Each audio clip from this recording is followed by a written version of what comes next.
Thank you very much, Ray. I don't think I can compete with that. That was theatrical.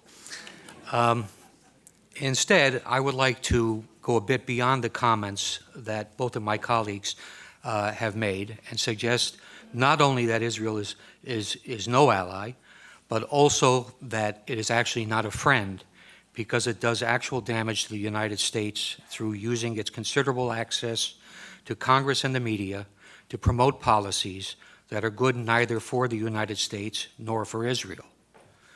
I'm sure you've all heard the expression that a friend does not let a friend drive drunk. Well, the United States has been driving drunk for quite some time, and that dangerous behavior has to some extent been encouraged by Israel and its many supporters in Washington. Israel might or might not have been an actual enabler of the disastrous American invasion of Iraq, but it is undeniably true that American officials extremely close to the Israeli government were behind the rush to war and the forgery of phony intelligence that fed the process. If the United States goes to war with Iran in the near future, it will not be because Tehran actually threatens America. It will be because Israel and its powerful lobby in the U.S. have succeeded in creating an essentially false casus belli to mandate such action. Prime Minister Benjamin Netanyahu, who once commented that 9/11 was good for Israel, has repeatedly sought to commit our government to draw red lines that would narrow options for the White House and de facto require it to take action with the military against Iran. Congress is meanwhile advancing legislation that would commit the United States to intervene militarily in support of a unilateral Israeli attack, meaning that Israel could easily be empowered to make the decision on whether or not the U.S. goes to war. Nothing relating to Israel is quite like the U.S. interaction with other countries. Delinda and Janet have outlined the dollar costs and special financing arrangements that go to support Israel, measures that are not in place for any other nation. Congress also approved on Wednesday, as part of the United States-Israel Strategic Partnership Act, by a vote of 410 to 1, an Israeli exemption from the reciprocity mandated by the so-called visa waiver program. Israelis will be able to travel freely to the United States, while their government will be allowed to refuse entry to American citizens. This is a privilege that is granted to no other country. One congressman has recently even introduced a bill to cut off federal funding for any academic organization that engages in boycotting Israel. Boycotting other countries is okay. Israel interferes in American elections, most recently on behalf of Mitt Romney. It has corrupted our Congress. Its head of government publicly rebukes our own head of state. Government ministers insult and ridicule John Kerry, and its intelligence officers actually provide alarmist and inaccurate private briefings for American senators on Capitol Hill. I also would not doubt that Israel, accustomed to behaving with impunity towards its alleged friend and patron in Washington, might manufacture a pretext to draw the U.S. into a new conflict, something reminiscent of the Lavon affair in Alexandria, Egypt in 1954, or the false flag attack on the USS Liberty in 1967. Israel currently strongly supports using force to intervene in Syria, a proposition that is opposed overwhelmingly by the American public.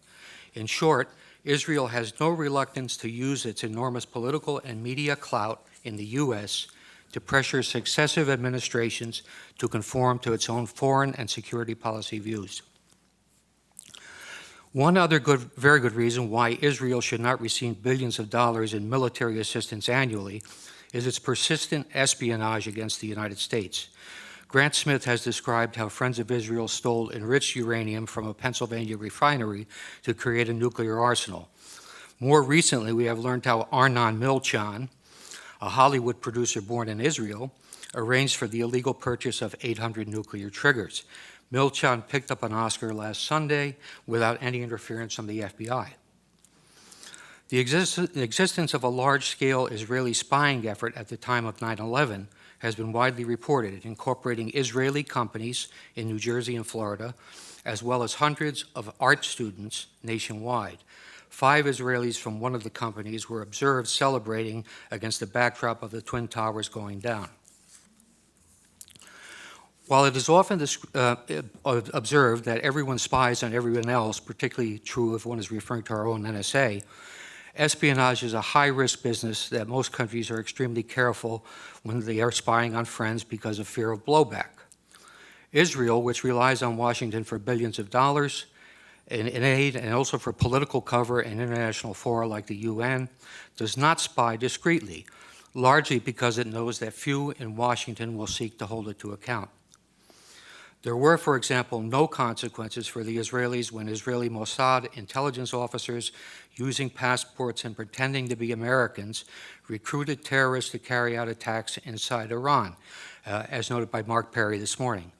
Israelis using U.S. passports in that fashion put every American traveler at risk.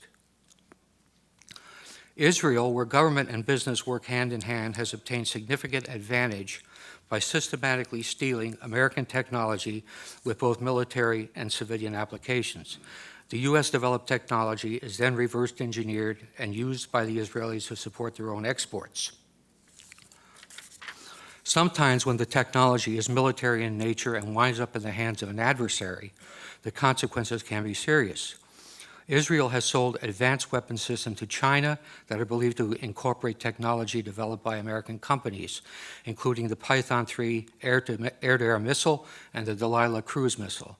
There is evidence that Israel has also stolen Patriot missile avionics to incorporate into its own Arrow system, and that it used U.S. technology obtained in its Lavi fighter development program, which was funded by U.S. taxpayers, to help the Chinese develop their own J-10.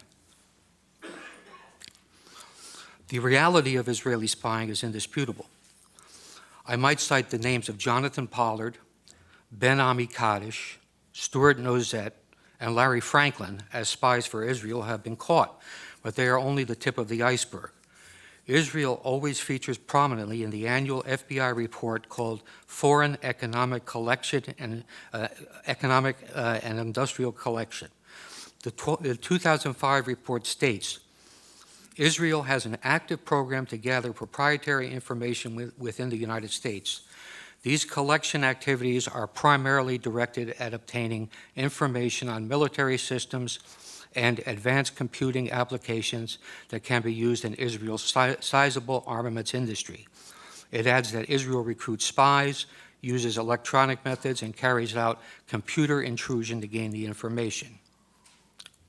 A 1996 Defense Investigative Service report noted that Israel has great success stealing technology by exploiting the numerous co-production projects that it has with the Pentagon. It says, placing Israeli nationals in key industries is a technique utilized with great success. A General Accounting Office examination of espionage directed against American defense and security industries described how Israeli citizens residing in the U.S. had stolen sensitive technology to manufacture artillery gun tubes, obtained classified plans for reconnaissance systems, and passed sensitive aerospace designs to unauthorized users.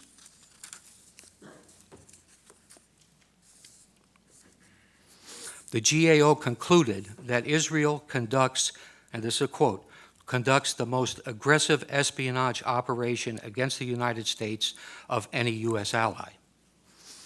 In June 2006, a Pentagon administrative judge overruled an appeal by an Israeli who had been denied a security clearance. If you can imagine that, an Israeli with a security clearance at the Pentagon.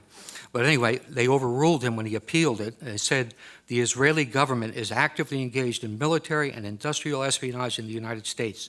An Israeli citizen working in the U.S. who has access to proprietary information is likely to be a target of such espionage.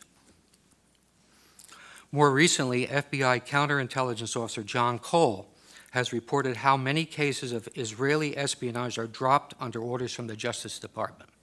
He provides a conservative estimate of 125 viable investigations into Israeli espionage involving both American citizens and Israelis that were stopped due to political pressure. So the answer to the question, is Israel an ally of the United States, is most definitely no. Is it even a friend? Well, I suppose there are all kinds of friends in the world, but if you judge Israel by its record on how it interacts with the American government and people, I think the answer would also have to be no. Thank you.